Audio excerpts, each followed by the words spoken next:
परिचय। क्या तुम कुछ लिखोगी? हाँ, मुझे बताओ क्या लिखना है। तो लिखो, x एक संख्या है। x में स्वयं x गुणा करने पर जो संख्या हमें मिलेगी, मेरे पास ठीक उतनी ही किताबें हैं। ठीक है। अब तुम्हारे पास जो संख्या है वो x से 2 गुनी है और हमारे मित्र के पास 2 किताबें हैं। अब सभी किताबों की संख्या जोड़ लो और बताओ कि तुम्हें क्या व्यंजक मिला। रुको, मुझे कहीं लिखने दो। एक संख्या x है। यदि हम x में स्वयं x का गुणा करें तो हमें x वर्ग मिलता है, इसलिए हमारे पास x वर्ग किताबें हैं। और मेरे पास जो संख्या है वो 2x है और हमारे मित्र के पास 2 किताबें हैं। ठीक, और इनके योग से हमें ये व्यंजक मिलेगा। क्या तुम जानती हो कि व्यंजक किसे कहते हैं? नहीं, लेकिन मुझे बहुत सुरुचिपूर्ण लग रहा है। ये प्रश्न एक बहुपद था। आओ मैं तुम्हें विस्तार से समझाती हूँ। उद्देश्य। इस पाठ के अंत में आप निम्न करने में सक्षम हो जाएंगे। एक चर राशि वाले बहुपद लिखना, बहुपदों के गुणों की व्याख्या करना, बहुपदों में शून्यों की संख्या लिखना, शेषफल प्रमेय की व्याख्या करना, बहुपदों का गुणनखंड करना, बीजीय सर्वसमीकाओं को लिखना और बहुपदों से संबंधित प्रश्नों को हल करना।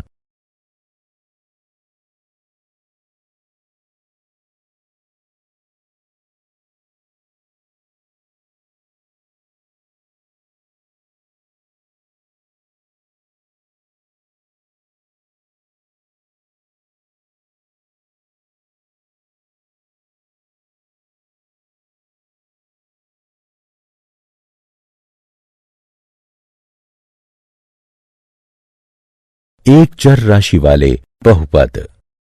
एक बहुपद केवल जोड़े, घटाए या गुणा किया जा सकने वाले पदों से बनता है। एक बहुपद ऐसा दिखता है। बहुपद बहु और पद से मिलकर बना है, जिसका मतलब है कई पद। एक बहुपद में निम्नलिखित हो सकते हैं: अचर राशि जैसे 3, घटा 20 या 1/2, चर राशि जैसे x और y, घातांक जैसे y वर्ग में 2 लेकिन सिर्फ 0, 1, 2, 3 इत्यादि।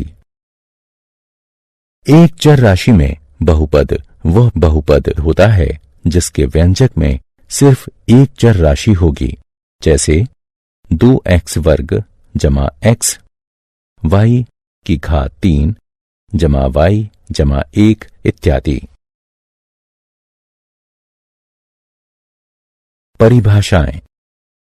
पद बहुपद y वर्ग जमा 4y बहुपद में y वर्ग और 4y इसके पद हैं। बहुपद ठीक ऐसे ही 3x का वर्ग जमा 2x जमा 8 में 3 पद 3x वर्ग 2x और 8 हैं। गुणांक। किसी भी चर राशि के ठीक पहले आने वाली संख्या उसका गुणांक होती है। उदाहरणार्थ 2x में 2 गुणांक है। बहुपद में बहु का तात्पर्य कई से है, हालांकि छोटे बहुपदों के अपने भिन्न नाम हो सकते हैं। किसी एक पद के बहुपद जैसे 2x या 4x वर्ग को एक पद भी कहा जा सकता है। 2 पदों वाले बहुपद जैसे 2x जमा y या x वर्ग घटा 4 को 2 पद भी कहा जा सकता है। 3 पदों वाले बहुपद जैसे 2x जमा y जमा z या x की घात 4 जमा 4x वर्ग घटा 4 को त्रिपद भी कहा जा सकता है। अंश। बहुपद के किसी भी व्यंजक के सबसे बड़े घातांक को उस बहुपद का अंश कहते हैं। किसी भी बहुपद का अंश जानने के लिए आपको उसका सबसे बड़ा घातांक निकालना होगा। चलिए अगली स्क्रीन में बहुपद का घातांक निकालना सीखते हैं। उदाहरण 4x वर्ग जमा 6x जमा 5। इस बहुपद के 3 पद हैं। पहला 4x वर्ग है, दूसरा 6x और तीसरा 5 है। पहले पद का घातांक 2 है, दूसरे पद का घातांक 1 है, क्योंकि 6x बराबर 6x की घात 1 है। तीसरे पद का घातांक 0 है, क्योंकि 5 बराबर 5x की घातांक 0 है। और किसी भी चर अचर राशि का घातांक यदि 0 है तो वह राशि हमेशा 1 के बराबर होगी। इस प्रकार 5x की घातांक 0 बराबर 5 गुणा x की घातांक 0 बराबर 5 गुणा 1 बराबर 5। क्योंकि सबसे बड़ा घातांक 2 है, इसलिए 4x वर्ग जमा 6x जमा 5 का अंश 2 होगा। बहुपद का अंश। वह बहुपद जिसका अंश 1 हो रेखीय बहुपद कहलाता है।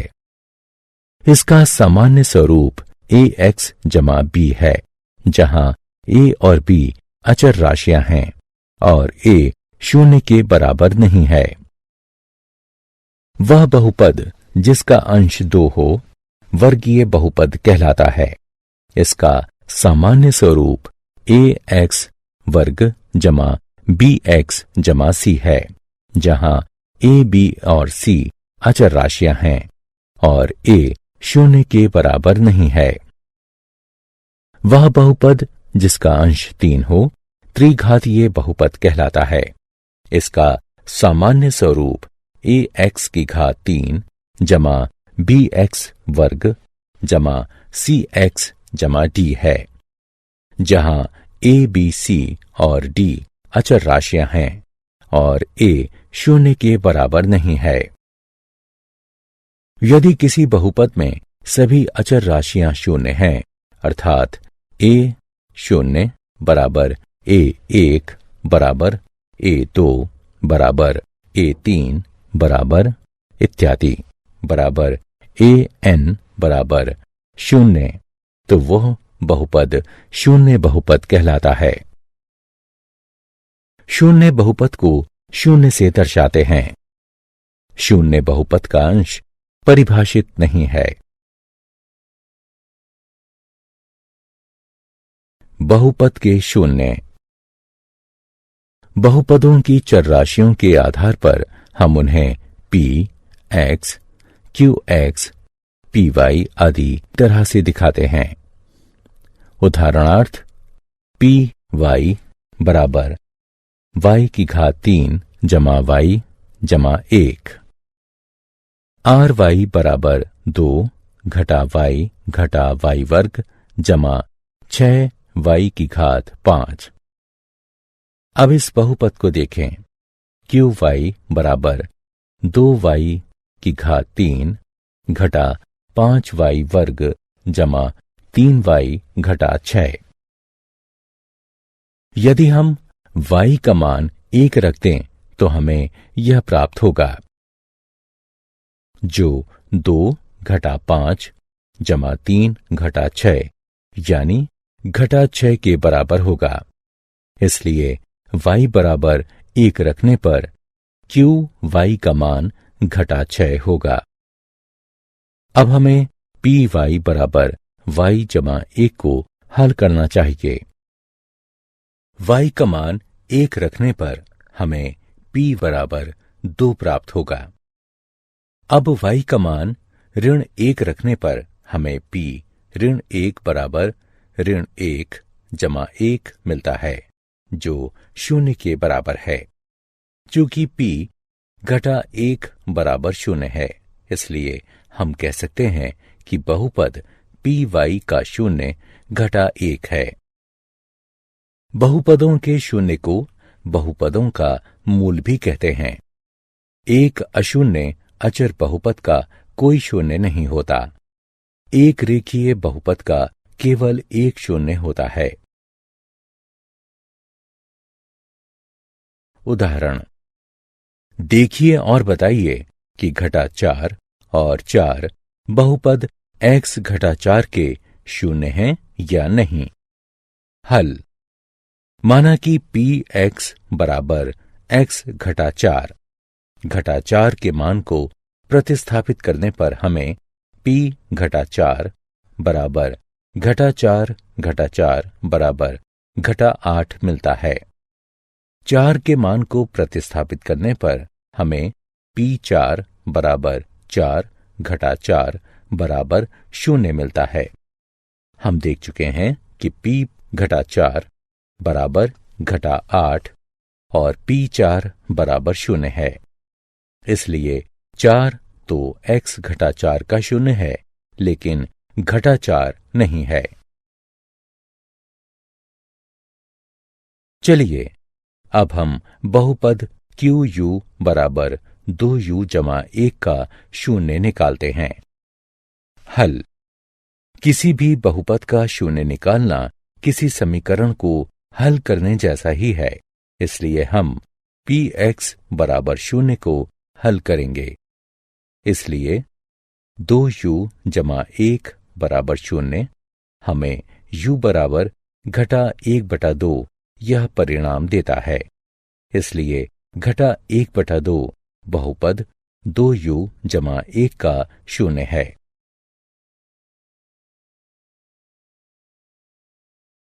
शेषफल प्रमेय।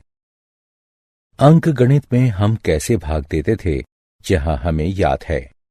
उदाहरणार्थ, 7 को 2 से भाग देने पर 3 आता है और शेषफल 1 बचता है। भाग के प्रत्येक हिस्से का एक नाम है। भाज्य, भाजक, भागफल, शेषफल। इसे इस रूप में भी लिखा जा सकता है। भाज्य बराबर भाजक गुणा भागफल जमा शेषफल। ठीक इसी तरह हम बहुपदों को भी विभाजित कर सकते हैं। उदाहरणार्थ, 5x की घात 3 जमा x वर्ग जमा x बटे x, जहां हम मान लेते हैं कि x बराबर 5x वर्ग जमा x जमा 1, 5x की घात 3 जमा x वर्ग जमा x के गुणनखंड हैं और 5x की घात 3 जमा x वर्ग जमा x 5x वर्ग जमा x जमा 1 और x का गुणज है। अब देखते हैं कि शेषफल प्रमेय क्या कहता है। माना कि px ऐसा बहुपद है जिसका अंश 1 या उससे बड़ा है। माना a कोई वास्तविक संख्या है। यदि p x में रेखीय बहुपद x घटा a से भाग दिया जाए तो शेषफल pa बचता है। हम इसे ही शेषफल प्रमेय कहते हैं। उदाहरण, px में qx से भाग दीजिए, जहां px बराबर x की घात 3 घटा 6x वर्ग जमा 11x घटा 6 और qx बराबर x घटा 1 है। हम इसे इस तरह भी लिख सकते हैं। अगले चरण में बहुपद के पहले पद में सबसे अधिक घातांक वाला पद पहला पद होगा। गुणांक के x वाले हिस्से से भाग देना होगा। इस स्थिति में x की घात 3 में x से भाग देने पर x वर्ग मिलेगा, जिसे आप भाग चिन्ह के शीर्ष पर लिखेंगे। अगले चरण में आप उस पद को भाजक से गुणा करेंगे जो आपने भाग चिन्ह के शीर्ष पर लिखा है। इस स्थिति में आप घन x घटा वर्ग x पाने के लिए x घटा 1 का वर्ग x से गुणन करेंगे। इसके बाद इसे विभाजन पंक्ति के अंतर्गत घटाएंगे। घटाने से आप उस पद से छुटकारा पा जाएंगे जिसका घातांक सबसे अधिक होगा, जिससे बहुपद का आकार छोटा हो जाएगा और जो एक शेषफल होगा। अब हमारे पास एक नया बहुपद है जिसके लिए हम दूसरा चरण दोहराएंगे। इस उदाहरण में हम 5x वर्ग में x से भाग देंगे और परिणाम घटा 5x को उस पद के साथ जोड़ देंगे जो पहले से भाग चिन्ह के शीर्ष पर है। अब हम तीसरे चरण को दोहराएंगे। अभी जो परिणाम भाग चिन्ह के शीर्ष पर है, जो हमें जोड़ने के बाद मिला है, उसमें हम पूरे भाजक से गुणा करेंगे और फिर बहुपद को भाग देने के बाद जो हमें मिला है उसे गुणनफल में से घटा देंगे। अब भाग चिन्ह में हमारे पास एक नया बहुपद है। जैसा कि आप पहले ही अनुमान लगा चुके होंगे कि बहुपद के पहले पद को हम भाजक के x हिस्से से विभाजित करके दूसरे चरण को दोहराएंगे। अब जो भी भागफल आएगा उसे भाग चिन्ह पर पहले से ही स्थित परिणाम के साथ जोड़ दीजिए। अब हम सबसे आखिर में जोड़े गए पद में पूरे भाजक से गुणा करेंगे और फिर विभाजित बहुपद में से प्राप्त परिणाम को घटा देंगे। एक नया बहुपद प्राप्त करने के लिए घटाने वाला चरण दोहराएंगे। यहां प्राप्त शेष फल 0 है क्योंकि हम px को गुणक x ऋण 1 से पूरी तरह विभाजित कर चुके हैं। यदि आप इस चरण तक पहुंच चुके हैं तो आपको परिणाम मिल चुका है, क्योंकि किसी में भी 0 से भाग देने पर हमें 0 ही मिलेगा।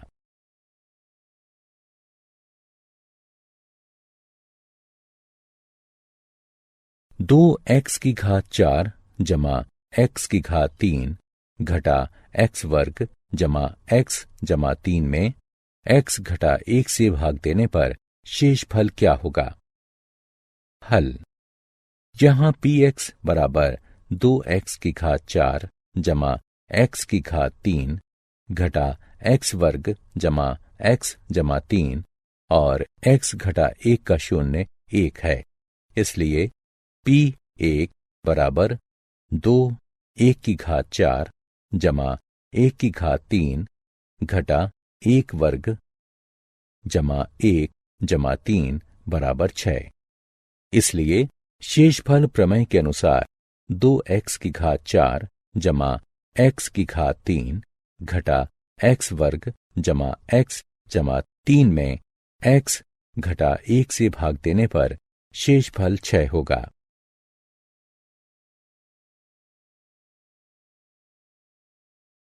बहुपद का गुणनखंड। गुणनफल प्रमेय। यदि px एक बहुपद है जिसका अंश n बड़ा है 1 से, जहां n बराबर 1 है, और a कोई भी वास्तविक संख्या है, तो यदि p a बराबर 0 है तो x घटा a px का एक गुणनफल होगा, और यदि x घटा a px का गुणनफल है तो pa बराबर 0 होगा। गुणनफल के उदाहरण।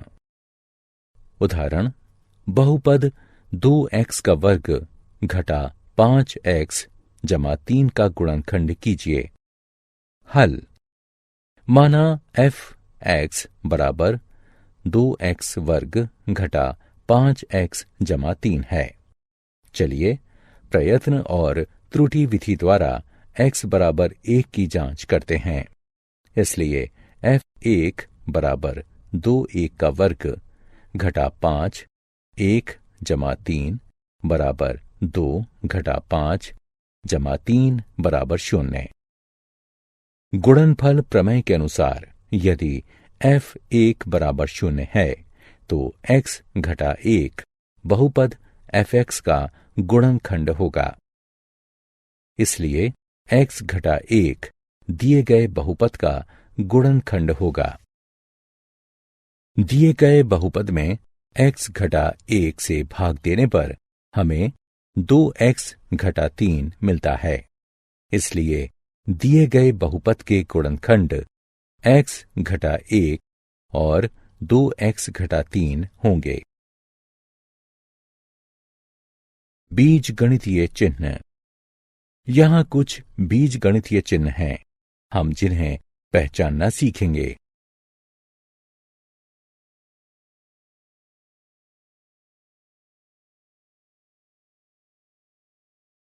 उदाहरण, सीधा सीधा गुणा किए बिना 107 गुणा 104 का मान बताइए। हल। समीकरण की गणना करके हल करने पर हमें 11128 प्राप्त होगा।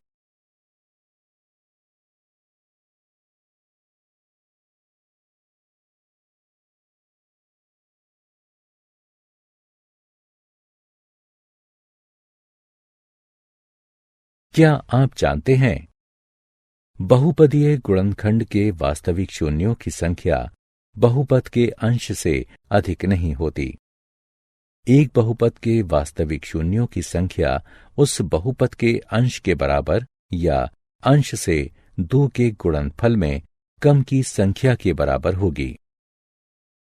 इसलिए 6 अंश के बहुपद के वास्तविक शून्यों की संख्या 6, 4, 2 या 0 होगी तथा 5 अंश के बहुपद के वास्तविक शून्यों की संख्या 5, 3 या 1 होगी।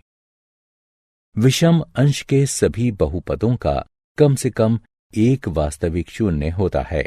यह तथ्य ऊपर कही गई बातों के आधार पर निकला है। किसी बहुपद का सबसे बड़ा अंश टर्निंग पॉइंट्स कम से कम 1 अधिक होना चाहिए।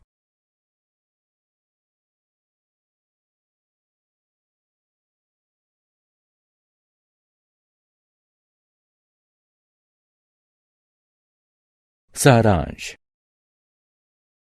आइए हमने जो कुछ सीखा है उसे संक्षेप में दोहराएं। एक बहुपद px एक चर राशि x में x रूपों में एक बीजीय अभिव्यक्ति है। px बराबर an xn जमा an घटा 1 x की घात n घटा 1 जमा इत्यादि जमा a2 x वर्ग जमा a1 x जमा a0, जहां a0, a1, a2 इत्यादि an अचर राशियां हैं और an जो बराबर नहीं है 0 के। एक पद के बहुपद को एक पद कहते हैं, 2 पदों के बहुपद को द्विपद कहते हैं, 3 पदों के बहुपद को त्रिपद कहते हैं, एक अंश के बहुपद को रेखीय बहुपद कहते हैं, 2 अंश के बहुपद को वर्गीय बहुपद कहते हैं।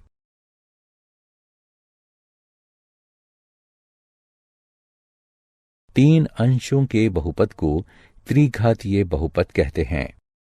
यदि pa बराबर 0 है तो एक वास्तविक संख्या a एक बहुपद px का 0 होगी। इस स्थिति में a समीकरण px बराबर 0 का मूल कहा जाता है। एक चर राशि वाले हर रेखीय बहुपद का एक विशिष्ट 0 होता है। एक अचर राशि जो 0 नहीं है, इसके बहुपद का कोई 0 नहीं होता और हर वास्तविक संख्या का 0 बहुपद का एक 0 है। शेषफल प्रमेय। px कोई बहुपद है जिसका अंश 1 या उससे बड़ी कोई भी वास्तविक संख्या है। यदि px में रेखीय बहुपद x घटा a से भाग दिया जाए तो शेषफल pa बचता है। गुणनफल प्रमेय। यदि pa बराबर 0 है तो x घटा a px का एक गुणनफल होगा और x घटा a p x का गुणनफल है तो pa बराबर 0 होगा।